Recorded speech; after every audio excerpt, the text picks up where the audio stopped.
I'm Mrs. Maciel, and I'm here to read Giraffes Can't Dance by Giles Andrea and Guy Parker Reese.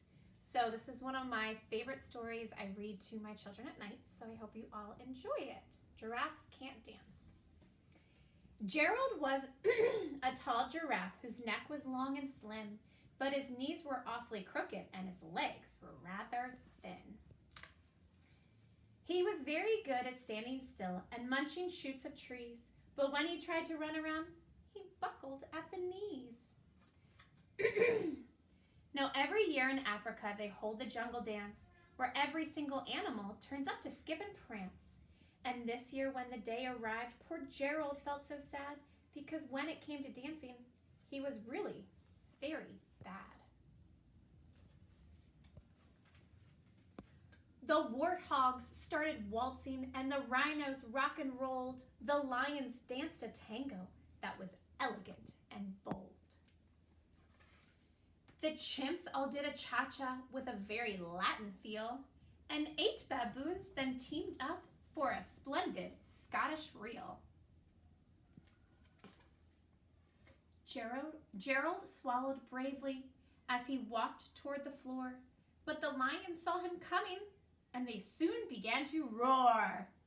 "Hey, look at clumsy Gerald," the animals all sneered. "Giraffes can't dance, you silly fool." "Oh, Gerald, you're so weird." Gerald simply froze up. He was rooted to the spot. "They're right," he thought. "I'm useless. Oh, I feel like such a clot." So he crept off from the dance floor and started walking home.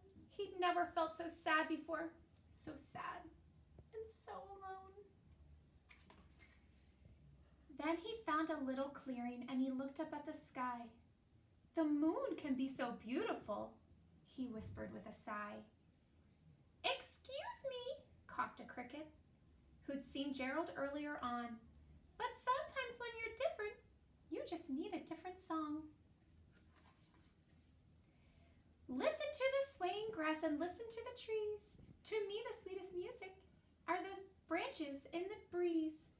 So imagine that the lovely moon is playing just for you. Everything makes music if you really want it to."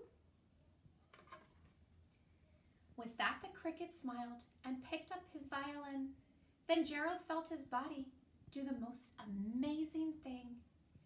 His hooves had started shuffling, making circles on the ground. His neck was gently swaying and his tail was swishing around.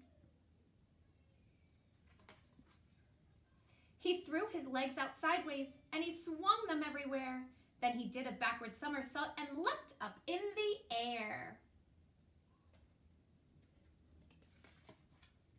Gerald felt so wonderful. His mouth was open wide. "I'm dancing, yes, I'm dancing, I am dancing," Gerald cried. Then one by one, each animal who'd been there at the dance arrived while Gerald boogied on and watched him quite entranced. They shouted, "It's a miracle! We must be in a dream! Gerald's the best dancer that we've ever seen."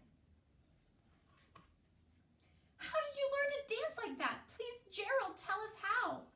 But Gerald simply twirled around and finished with a bow. Then he raised his head and looked up at the moon and stars above. "We all can dance," he said, "when we find the music we love." Thanks for this time together. I really appreciate it. I hope you guys all find the music that you love and have a dance party at home.